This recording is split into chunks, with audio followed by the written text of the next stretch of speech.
Hello and welcome to episode number 11 of the Latics Lowdown with me, Corey Bissell. I hope you're all well. I'm certainly doing extra good this week after that 3-1 victory on the opening day of the season against Northampton Town. Latics are officially back in league action. It feels good to be back. It is buzzing around the place, to be honest. I mean, 3-1 win, double from someone that I called to be our future player of the season is all I'll say. And we'll see how that goes for Fraser Murray. But 2 assists from a revitalised player in Joe Hungbo, 2 goals from a new player in Fraser Murray. I am buzzing with that first 3 points of the season, especially now that we are, 19 places above them lot down the road. It's early days, but, you know, always nice to hopefully keep them under us for the rest of the season is all I'll say on that one.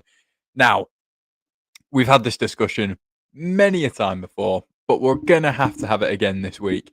And that is that Wigan seemingly really like to annoy me over here on the Latics Lowdown because we have had nothing for quite a while.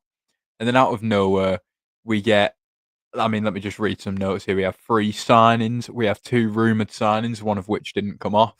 We have a whole 90 minutes to dissect, of course, against Northampton. We have a player leaving the club. There has been so much that has gone on since we last spoke, and we are going to dive into all of that today for you. Beginning with incomings, we've got some housekeeping to do. Since we last spoke, we have made 3 signings. Obviously, we've seen 2 of them in action, so I won't dwell on them for too long, as we're familiar by now with who we've brought in. But we'll go through them because, of course, since we last spoke, like I said, they have come through the door. The first of those being Ryan Trevitt, made his debut at the weekend off the bench. Look good, to be honest. Should have had an assist, but we'll dive into that later on. Trevitt is obviously an energetic box-to-box midfielder. I mean, we've seen it at the weekend now. And I'm really excited. I think there was some skepticism when he first came in about whether he had that ability to play for a side that could go on and hopefully achieve something good this season. But I think he showed energy. I think he showed a really good eye for a pass and really good pass appreciation as well in his debut. And so I'm happy to have Ryan through the door. That is the first bit of housekeeping done for the week. We press on. Secondly, came through the door, I think it was the day later, Isaac Mabaya. Right, okay. Finally a wingback is what I'll say on this one. Finally a wingback. Now,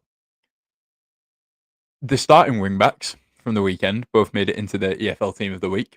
One got 2 goals, one got 2 assists. So it's going to be hard for Isaac to break into this team. Let's just get that out there now.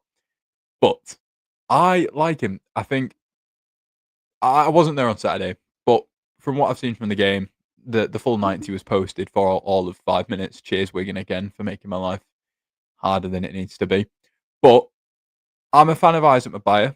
Ryan Lowe spoke about wanting to sign him when he was at Preston, which is, championship side. That's only a good thing. And the long-term target of Ryan Lowe as well, which always helps. So I'm happy with it. Again, another player that, if we're being honest, should have had an assist at the weekend. How Dara Costello missed that header, I will never know, but I'll let him off because he's been firing them in pre-season. So we'll allow him one dodgy miss. Same goes for Paul Mullin. But again, 2 players that should have had assists. It could have well have been 5-1, even more, to be honest, after that game against Northampton. It was an absolute stunning performance from the lads, and I am really happy with it, as I said earlier on. Now, the third of these signings that came through the door over the course of the last week was, of course, at halftime, and that was Morgan Fox.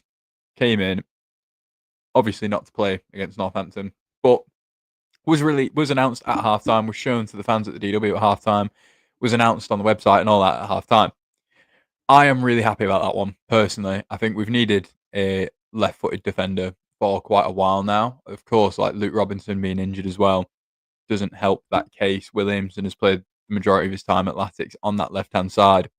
And so, bringing in a left footer, a natural left footer, was something for me that we should have prioritised, and we've done that now.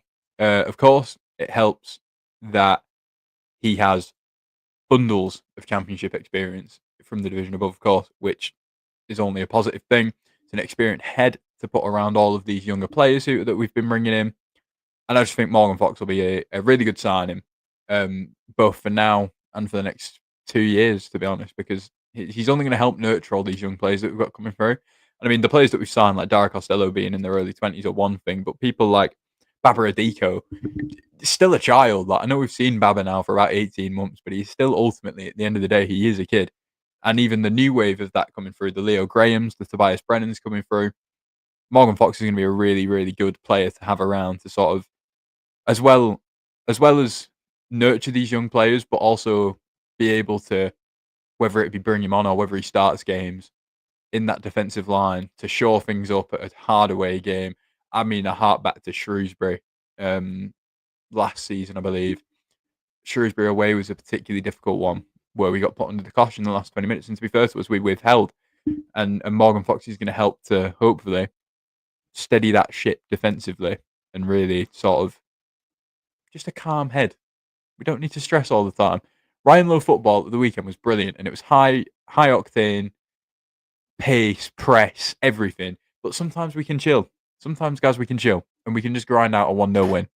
And sometimes that's okay. Now, that is hopefully. Oh, it's not even the housekeeping done. Ronan Darcy. Let's talk about Ronan Darcy. He has gone on a season-long loan to Chesterfield. Now, this came after his squad number was put from 10 to, I believe, 38. And it did come out that Ryan Lowe did say that him and Dion Rankine in particular were free to go and to get regular game time elsewhere. Dion Rankine, of course, being linked to this weekend's opponents in Leyton Orient.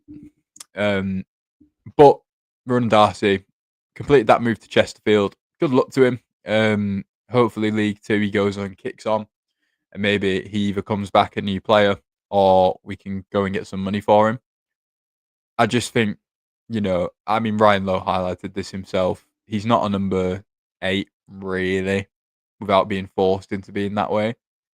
And so go and get games as a number 10 somewhere, play in a position that you're more familiar with, play in a position that you're more comfortable in, and go and get goals and assists in League Two. I think it's fair to say when we sold Telo Asgard to Luton in January and we replaced him with Ronan Darcy, that certainly failed.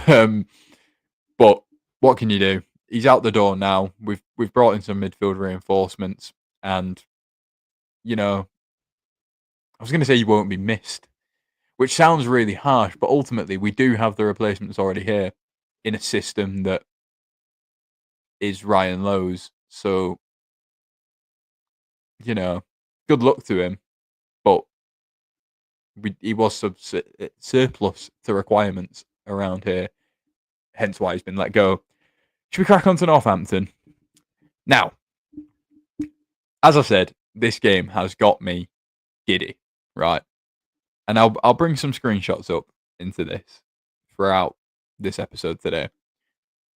But oh my, Ryan Lowe, what have you done to these players over the summer? Because there are some individuals that are new, obviously, that put in really good performances. You look at Fraser Murray, you look at Tobias Brennan, Tyrese Francois looks a man possessed. I mean, Joe Hungbo, where did that come from? Where's left wing back Joe Hungbo come from? And what have we done with right winger Joe Hungbo? Because I'm loving it at left wing back, to be honest with you. I've brought up this example here. We've got a few screenshots that I'm going to take us through for the Northampton game. And then we're going to cover some rumours. And then we're going to move into Leyton Orient. So starting with Northampton, we have got this first screenshot here. Now, this one I've highlighted because, and I wish I could physically highlight things here, but unfortunately I can't. You look at the position here, Tyrese Francois there. We're making a box, and I'm a big fan of this because Christian Sadie, who we'll get onto in a little while, is obviously spearheading that. You've got Joe Hungbo on the ball out wide. This is just before our first goal. Tyrese Francois, who is meant to be playing as a 6 here, and I like the fluidity in this Ryan Lowe midfield. You can see Jensen Weir there just behind Joe Hungbo waiting for the pass backwards. Tyrese Francois is pushed up into that central position, so obviously if we can drop that ball inside, he is there to receive it. Sadie's obviously spearheading this box. Joe Hungbo's on the ball out wide. Now, ultimately, Joe Hungbo hits the byline, puts an amazing cross in, and Fraser Murray taps home his debut goal. But the idea of having these options around him is brilliant, because you look also just on the far right here, you've got Tobias Brennan, who has, and I spoke about this after the Accrington Stanley game, you've got Tobias Brennan there, who has that intelligence to know where he needs to be at all times. For a young lad, it's sensational, to be honest with you, because Francois pushed up, as I said, into that central attacking position. Brennan just slotting in behind him, waiting for that ball to potentially spit out, and then he can latch onto it and do what Brennan does best, it seems, and that's winning the ball back. But I just thought I'd bring this one up because I like the box. I'm a big fan. Obviously, in this situation, it was relevant because Joe Hungbo did hit the byline. Like I said, good cross, good goal. But to have these options in and around him, who, if that ball gets fired into Sadie, he's got Francois behind him. Hungbo will then be making the running behind. You've got Jensen Weir to knock it backwards and recycle the ball. You can see Sessegnon there just creeping into frame in the bottom right. So yeah, I'm a big fan. I think Ryan Lowe teams in the past have been potentially, and this might be where Ryan Lowe's time out of the game has aided him, in that typically he was criticised for it being a little bit stale, a little bit boring at times. And that was probably due to the midfield three being so rigid and being so, this is your job and this is your job, and we stick to these tasks, and that's pretty much it.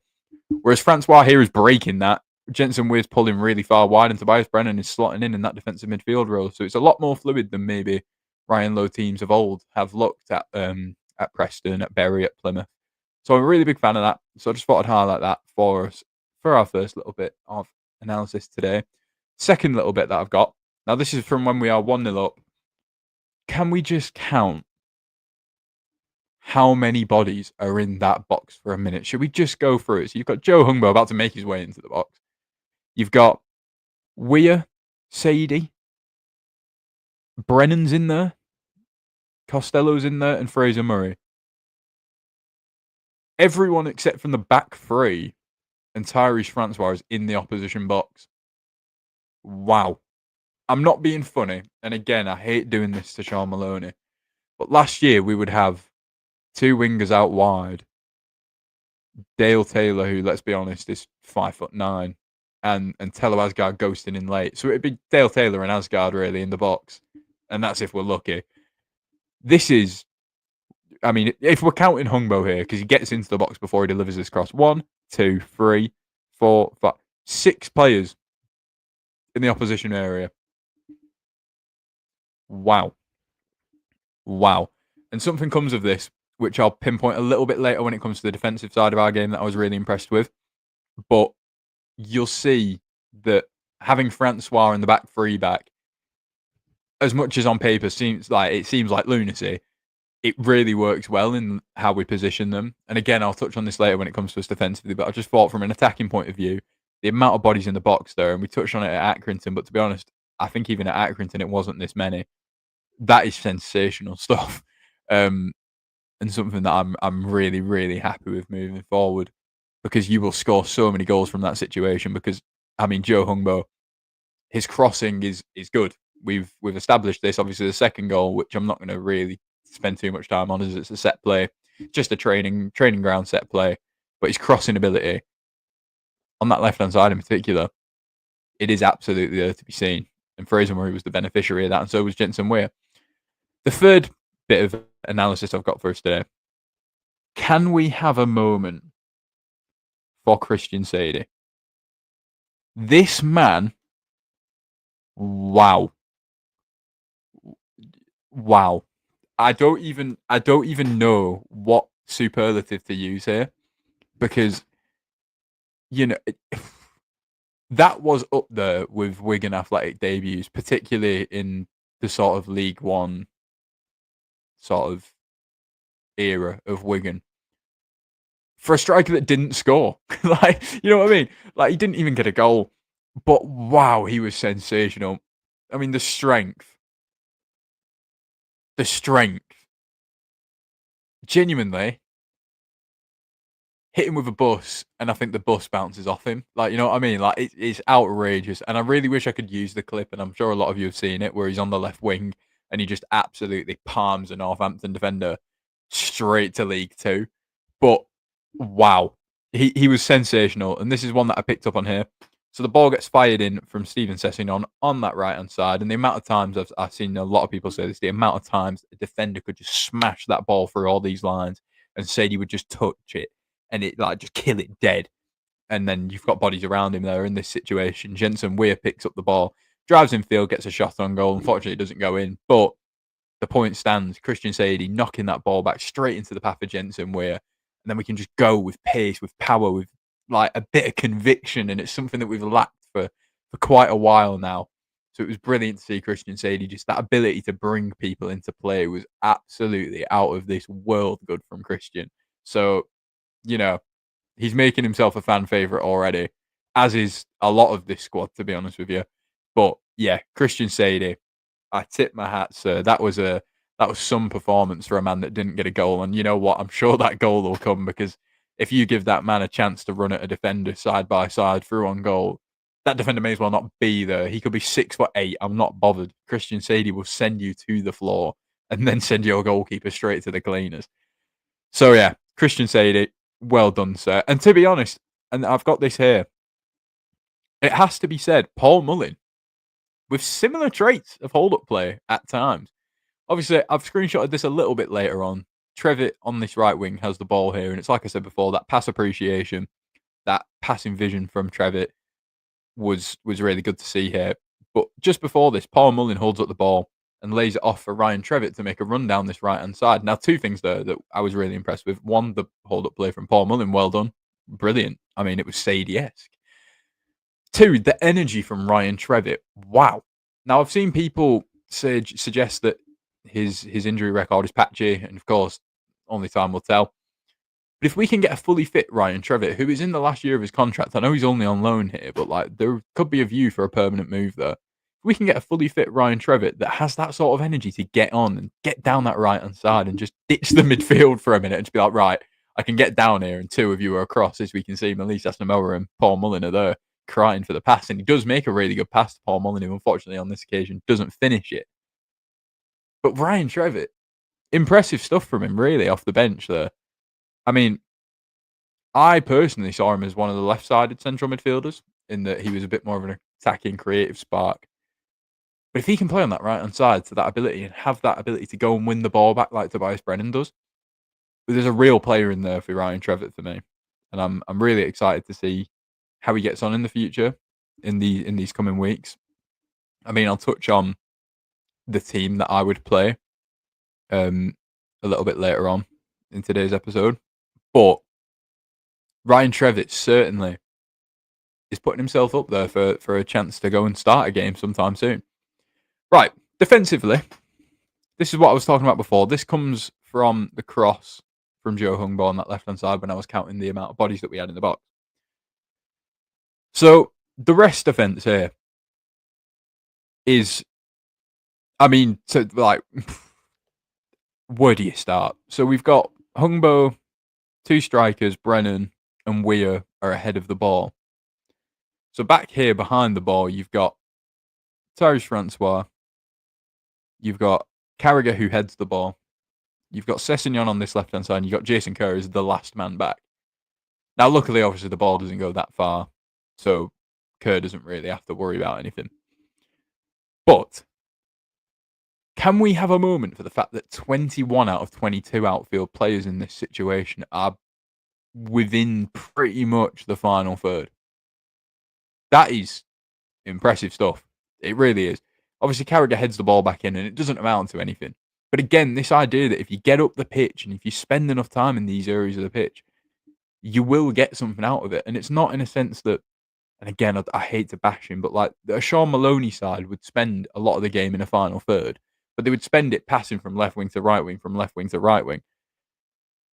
And it just didn't really amount to much. Whereas a Ryan Lowe side is like, right, we've got bodies in the box here, and we're just going to keep putting this ball in there, and eventually something's going to drop and something's going to give. And it does. And you score 3 goals from it. I mean, it was the first time I've seen us score 3 goals in a long, long time, outside of pre-season, of course. So, yeah, really, really good stuff. Again, in future, you've got to think when we do play sides that are, no disrespect to Northampton, but real challenges for playoffs and to go and win leagues and things like that. You are going to have to be that little bit more careful. Obviously, some teams in these situations won't just cower into their box. Again, respectfully to Northampton. Some will keep wingers high and wide, in which case Sessegnon and Carragher are going to have an issue here in being where they are. But obviously, Ryan Lowe will identify that when it comes, and he obviously saw that against Northampton that wasn't the case. So well done, Ryan, for that one. Like I said, you've got enough bodies there up to really cause Northampton so many issues. And even in a sense of, if you want to go man to man with us, like, have fun, because how are you supposed to go man to man with this Wigan side who are so attacking and so front footed without being pinned into your own box? It's going to be a difficult task for a lot of teams to go and do this year, especially hopefully at the break, which, you know, first 3 points here. Hopefully we can turn it into a bit of a fortress.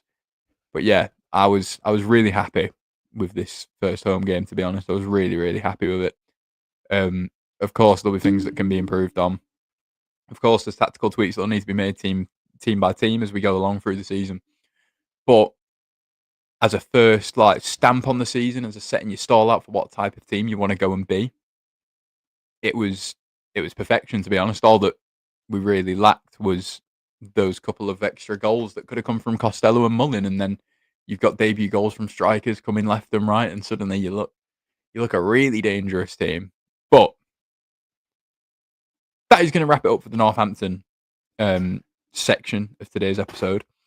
A couple of things that I'll touch on really quickly before we dive into Leyton Orient. Nick Powell. Is it going to happen? Probably not. Would I like it to happen?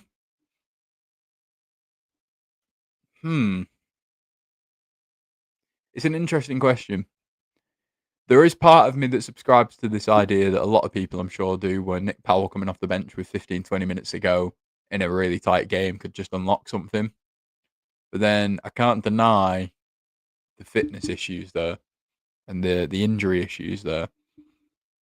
Again, do you have enough options in Asamoah, Mullin, Sadie, Costello, where Nick Powell's fitness doesn't really matter because he isn't going to have to play all that much, maybe. And the reason I'm comparing him to these strikers is because there is no way, there is absolutely no chance Nick Powell comes in as a midfielder. He will play as one of the strikers. There is no chance Ryan Lowe would have Nick Powell playing in this midfield because there's just not enough energy there, which, you know, I'm sure Nick Powell would admit to himself.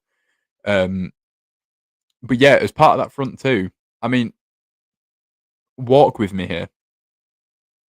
Costello and Sadie terrorise a back line for 70 minutes and it's 0-0. Maybe it's even 1-0. You bring Nick Powell on next to Melissa Samoa and you combine that passing ability with that pacing behind, and all of a sudden, I'm thinking maybe it's worth a go, as long as, you know, the wages are right, as long as the conditions are right on our terms. I wouldn't be against Nick Powell coming to Wigan, I don't think. Not for a season. I don't think I'd be that against it. Again, you combine that passing ability with that pace, and the one thing that Nick Powell could do here is that if he plays as that false nine, just off of a proper out-and-out striker here, Hungbo, Murray, Kamani, whoever's playing wing-back bombing on, that other centre-forward bombing on. I mean, you've just seen the energy that people like Ryan Trevitt bring to go and get beyond. If you add Nick Powell to that amount of running power, you know, it could work. It really could. But, you know, I'll speak about that a bit more as things transpire regarding that Nick Powell thing, whether it happens, whether it doesn't. It does look like he's going to be leaving Stockport County one way or the other. But,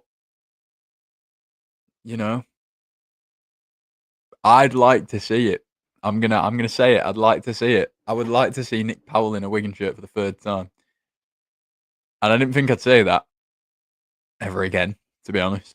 But again, the running power that we've got around him, I would like to see it. But that's going to wrap us up for Nick Powell. Dion Sanderson.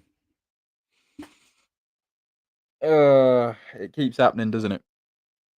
We keep getting targets and then they keep falling through. But it's fine. I mean, we've got the bulk of our targets this year. I mean, personally, I'm unsure how many how many signings we really need. Maybe a wing back. Maybe. Depends how highly you rate Kamani Miller. And whether you're going to potentially lose somebody, because obviously the likes of Johnny Smith, the likes of Luke Robinson, whether you see Robinson as a centre-back or the left wing-back, you've got quite a lot of options in both positions now. So I think it would take someone moving on. Maybe a centre-back, obviously, if we've been linked to Deion Sanderson. If that was legit, you would think that we would want another centre-back, but I'm unsure as to whether we absolutely need one. We'll see, I suppose. There's rumour that Ryan Lowe wants another striker for cover. Of course, like I said, that could be Nick Powell. Who knows? If we are to bring in another striker, for me, I would like to bring in another Christian Sadie type, somebody that can hold the ball up, drop deep, lay it off, get balls in behind. I think we've got enough legs in behind. I think Paul Mullin, whether you think he's got legs in behind or not, he wants to get in behind and get into the box. Dara Costello the same. Melissa Asamoah is certainly that. So I think we've got 3 good options there to go and get in behind and be poachers. I would like to see us go and get a false 9 type like Christian Sadie, like I said. But yeah, it'll be interesting to see what type of striker we were to target. It'll be interesting to see if we go in for another centre half, whether we go in for another wing back. I can't see it being a busy end to the transfer window for us. Maybe a couple of things if they crop up, if they become available. But I can't see it being an extremely busy end. I mean, the likes of, just off the top of my head here, like Macaulay Langstaff is still yet to make a move potentially. And he's someone that I would imagine would be looking to make a move. But there are still players out there. Alassane Yatta in League 2, currently in Notts County, yet to make a move if he's going to make one, I believe. I don't think he's gone anywhere. So, there are options out there to go and get for strikers still down these sort of neck of the woods when it comes to leagues. There are still a lot of options there. And so it'll be interesting to see what type of striker we target, what kind of names we look at, whether it's high-profile names, whether it's younger players, more experienced players. But yeah, it's going to be a really good end to the transfer window, I think. I'm looking forward to it. Of course, anything that happens, we'll bring that to you in future episodes. But for now, let's dive in to the next 90, shall we? Leyton Orient away. Now, I've been doing a bit of research. I went back and I watched bits of their first game against Huddersfield. And I'm going to say this carefully. And this is my starting 11. But I'm going to say this carefully. I think there is potential here for us to really, really... What's the word I want to use here? I think we could go and really cause this Leyton Orient team problems, is what I'm trying to say. Because, to put it lightly, their ability to defend wide areas, or at least in that Huddersfield game, their ability to defend wide areas was nothing short of woeful. I've got to be honest and say it as it is. It was terrible. Teo Adaramola had an absolute clanger of a game at left back, which, when Fraser Murray has just got highest rated League One Player of the Week on that right wing. Good luck, Teo. Joe Hungbo, obviously, on the other side, got, I believe, 4th highest rated League One Player of the Week, and both made it into the Team of the Week. Of course, Hungbo with 2 assists, Murray with 2 goals. So these wide areas being our strength and Leyton Orient's weakness is, it's good to see. Huddersfield, I don't feel like had to do that much, to be honest, to beat them 3-0. Of course, Huddersfield will be up there, and then they're a great side. As long as Lee Grant gets that team right, which it looks like he could do. But I don't think Orient made it difficult for them. I've got to be honest. I feel like Teo Adaramola, like I said, down that left-hand side, was constantly bombing up and getting caught on the break. And look, that may be a tactical thing that could be tweaked by Wellens, but if it's the kind of player you are, if you are an attacking fullback, you are an attacking fullback, So Fraser Murray really, especially if you can pin him back. If Fraser Murray can pin him back, wow, we could be in for a really good evening or a great, really good afternoon at Leyton Orient. Now, two things that I would say. One, on the break, I think Fraser Murray could have joy down this right hand side. And also, if he pins him back, he could have joy down that right hand side in both situations because Taylor Adaramola, and I don't want to dig the lad out because he could go on to be brilliant for Leyton Orient. But there was a situation for the first Huddersfield goal where Adaramola is back. He's just 1-on-1. He wins a couple of tackles and then he gives away a silly foul. The free kick then comes in. Joe Lowe scores the first. And then the third goal is a penalty that gets given away. And I know that you're 2-0 down, but Teo Adaramola is really high up the pitch and it ends up as a back three and there's an overload and Huddersfield win a penalty from it. So I really feel like we could do some damage down the wings here. Which, especially if Sadie and Costello were pulling wide to make those boxes, which we highlighted earlier on, there is serious potential there. Another thing that Huddersfield did really well to damage Leyton Orient is midfield was like everywhere, to be honest with you. They just drowned them out completely with energy and with intensity. I'll bring this in from Ben in a moment. Cheers, Ben. Francois Weir and Brennan especially. So I'll bring Ben in here. Ben said if Adiko's fit, then I think he comes in for Brennan, although he was quality on Saturday. So this is my thing. This comes down to how fit Babra Adiko is to go in this game. Because Brennan for me, and this is I really, really toyed with the idea of going Trevitt on this right hand side for that extra creativity on that wing to then get at Adaramola and get down these wings and really cause problems. But I've landed on Brennan. The reason I've landed on Brennan is because, like I said, that midfield intensity from Huddersfield, they just couldn't live with it. And Brennan really, really brings that. So, I mean, you can go one of two ways. I mean, you can go one of three ways. As Ben says here, Adiko, we know, is a really good ball winner. For me, I prefer Adiko in the 6. I think I've come to that conclusion now with him, where I prefer him in the 6. Obviously, he's a ball winner, so as an 8, he's still good. But I think I prefer him in the 6. Brennan, that ability to just go and to sniff out that ball and really cause problems is brilliant. So you just stick him in that midfield and just tell him, like, look, just go, just press everyone. And he can go and do that. Now, especially if you look, if we separate this into like the right-hand side here, so Costello, Murray, Brennan, Francois, if you want to include him, and Carragher. If Carragher pushes up, Murray gets down that right. Carragher's played as a right back, let's not forget. So we can cover out wide. Murray goes to take on Adaramola down this right wing. Carragher steps up to sort of fill in that gap left by Murray.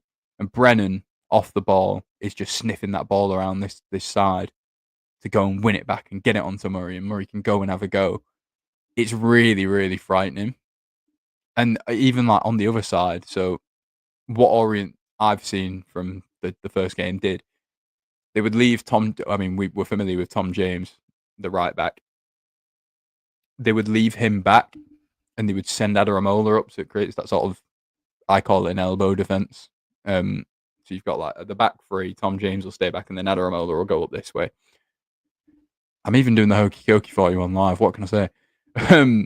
But yeah, they'll form that elbow defence and Adaramola will fly up the pitch. Now, like I said, that leaves Murray with space in behind. But even on that opposite wing, if Tom James thinks that he can slot inside and have an easy game against Joe Hungbo, he has got another thing coming because Hungbo will drive into that space. Because obviously, I mean, I can't really bring it up here, but if we say Carragher in this situation is Tom James, there is space there vacated from right back because Orient play a back 4. So the space that would be at right back where James would be is vacated. So Hungbo will have that space to drive infield at that back 3 if Adaramola goes up. I hope this is making sense because I'm confusing myself here. But Hungbo will have a lot of space out on that left-hand side due to James having to shuffle across is what I'm trying to get at.